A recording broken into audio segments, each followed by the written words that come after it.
Hey, I'm back. Anyways, as I said, I wanted to introduce you to my beautiful friend, Jennifer. And she tells you a little bit about herself, tells you how her and I met, tells you a little bit about her kids and her life, and some challenges that she's had. And this particular letter was written and filed in criminal court on behalf of Brian a year ago. And my friend was doing amazing. She was in remission and actually had a hopeful future. So I'd like to introduce you to my friend. And this is a letter that she wrote. So I'm going to let Siri read it to you. Jennifer Roberts Sklax. To whom it may concern. Hello, my name is Jennifer Sklax, and I'm writing this letter on behalf of Brian Pello in the possibility that he could no longer be able to make cannabis oils and other medications for people who desperately need them. Thank you in advance for hearing my plea and taking my words into consideration for this issue Brian is unjustly facing. I'd like to share a little bit about myself. Last year I was diagnosed with stage 4 inflammatory breast cancer. I was given 2 years to live. I went through chemotherapy, a radical mastectomy and radiation. This diagnosis came out of nowhere and completely took my family by surprise. I am a mother to 3 amazing sons. Before I got sick, I worked as an official court reporter for Riverside Superior Court. I gave that job up to be a stay-at-home mother and homemaker. My husband at the time landed a dream job in our dream town, Auburn, CA. We wanted to raise the boys in a beautiful and clean, smaller and family-oriented town. I was in heaven. I missed work, but not nearly as much as I loved being home with my babies. Long story short, my husband was laid off from his new job about 6 months after we moved and never recovered from this blow. He took his life and left the boys and I in a new town where I hadn't even made a single friend at that point. It was a severely difficult time for us. That's around the time when I met Shawna, and I'm so thankful I did. We became fast friends and are close to this day. I tried to stay in Auburn and keep my dreams alive of raising the boys there and eventually building a new life with new dreams, but it was too much for me to do on my own. So I ended up back in Southern California where I still am today and where I have connections with family and friends and some of the help I was learning I really needed, because it turned out that my youngest son is autistic. He is considered severe on the spectrum. A year after I moved back south I was diagnosed with cancer, and a very rare, aggressive, fast-moving type. This is where Brian comes in.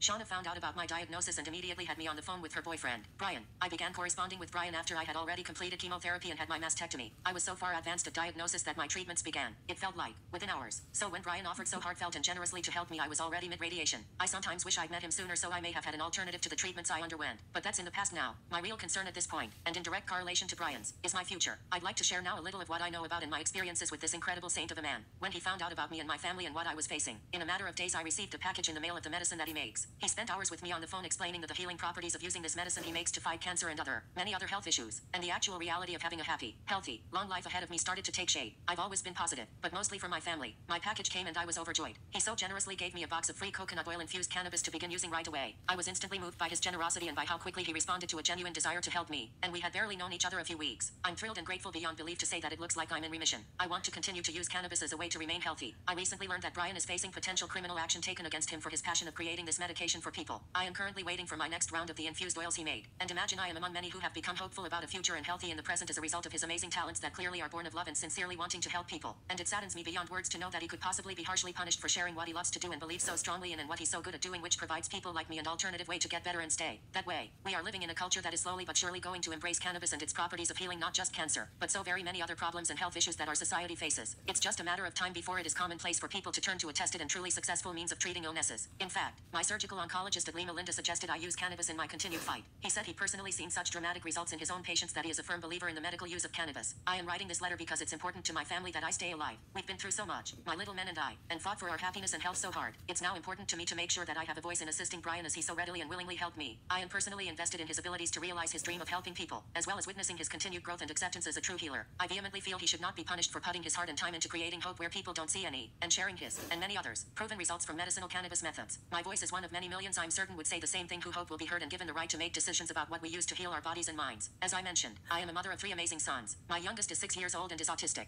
No one in the galaxy has a bigger smile and gives better hugs and kisses. Although I have yet to try any methods of helping him with his issues by using cannabis, I have researched that it is being noted to have amazing successes in that area as well. I have a 10-year-old son as well as a 19-year-old son. My oldest is in college and hoping to become a neurosurgeon. My 10-year-old is the sweetest, most loving, kindest soul who practices violin every day, even in the summer, and hopes to someday become a farmer and breed puppies. I have a real shot now and look forward to being able to see all of their dreams come true and help them learn to find new dreams if for some reason those don't. I feel this is a true possibility now. I will forever be grateful to Brian and Shawna for reaching out to me to share their knowledge and generosity. I sincerely hope and pray that Brian continues to be able to help people that are currently depending on him as well as people in the future that will be, because that is definitely always going to be there. Sadly, there will always be a need for medical medication to treat cancer and, as I said, hundreds of other ailments. But the incredibly wonderful thing is that there are people like Brian, although not enough, who are willing to take their own freedom and risk that for the chance to see others have a real future. I yearn for the day when this is no longer something that is considered a risk but celebrated and honored, because what Brian does should definitely be celebrated, respected and cherished. Thank you for your time in reading this letter, which is far less than what I wish I could do to help Brian and Shawna. But the least I can do for him while facing legal actions that in my opinion are a waste of time and money that could be used prosecuting actual criminals who commit actual crimes against other people. Whereas Brian's diligent belief in creating cannabis medicines as a means to fulfilling his committed and selfless talents is only designed to help others in dire need. Jennifer Sklacks, CSR. Sending you a copy here in case it gets deleted accidentally. I've spent a couple hours on it and thought I erased it accidentally and almost wept. So that is a letter that my beautiful friend wrote on behalf of Brian, because Brian was supplying her with her cannabis medicine recommended from her oncologist. And we made a specialty infused batch for her with specialty plants that was high in CBD and high in THC that has been known to combat cancer. Not to mention, Brian has given several cancer patients over the years cannabis, and they're all living healthy and happy lives, cancer-free. And it's all because of cannabis. And it shrank right in front of the doctors. He has many friends that the cancer shrunk right in front of the doctors, and they said, whatever you're doing, keep it up. So Brian has saved lots of people, and we had an opportunity to help my friend, and he jumped on it within seconds. He actually purchased specific flower cannabis and infused that in coconut oil. We packaged it up and sent it through a private parcel service, and she received it a couple of days later in the mail and continued to use the cannabis.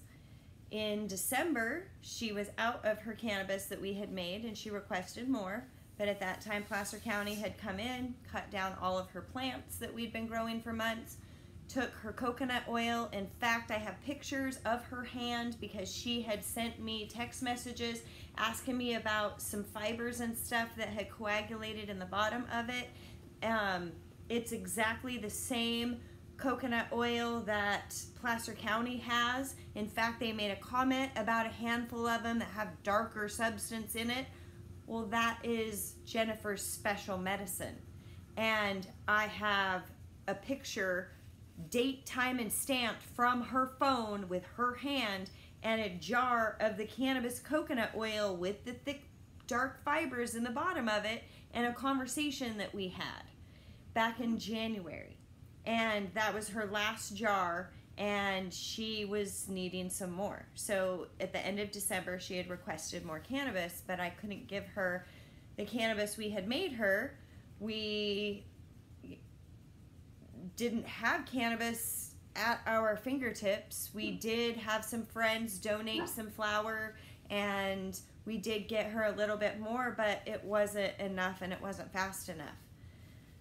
So, needless to say, my friend Jennifer passed away a couple of days ago. We couldn't get her the cannabis that she needed, and that's 100% why California voted in Prop 215 is for people like Jennifer and my son.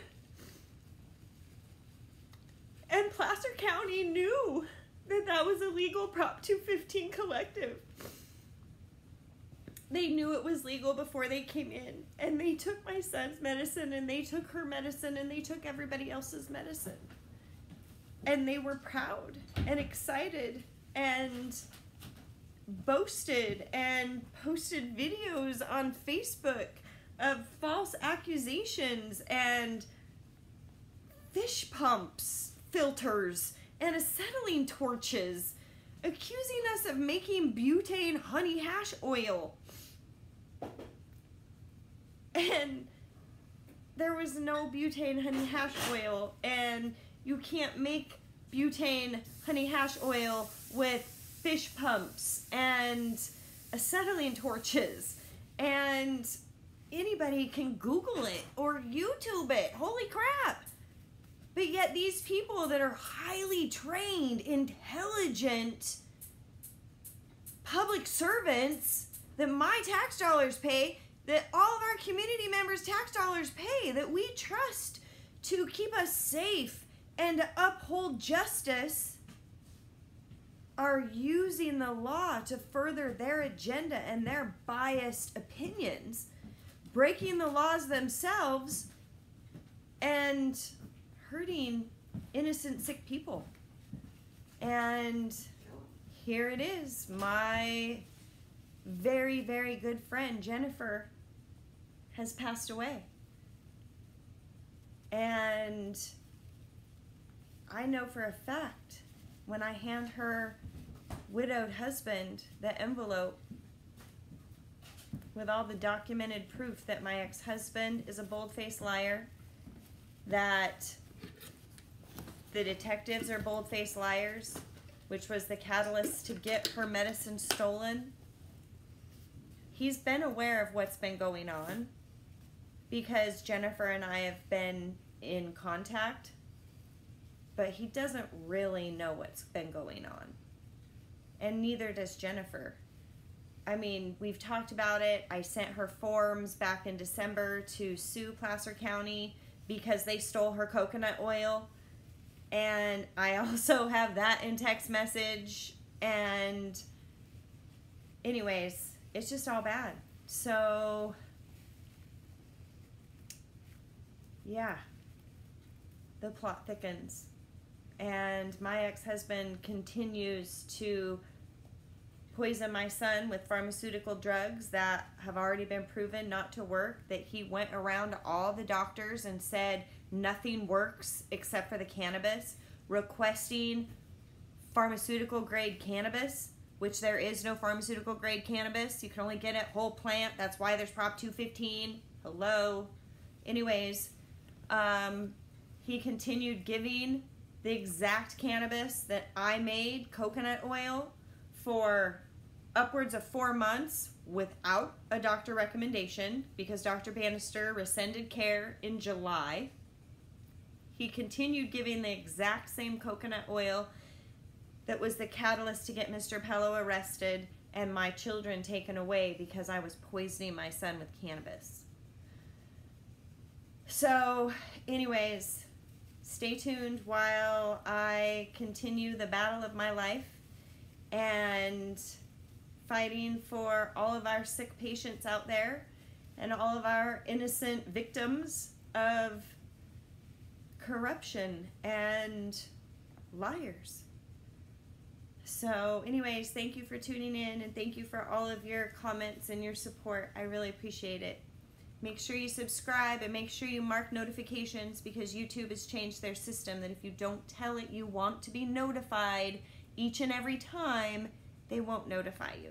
And you won't have my notifications of the updates. So anyways, stay tuned as the plot thickens and Placer County absolutely is being held accountable by not only me, but now my friend who's passed away, her widow and family will be reaching out to attorneys to handle this because it was well documented over a year ago that this was a legal Prop 215 collective and that my friend was a patient of it and that she was in remission and now she's passed away.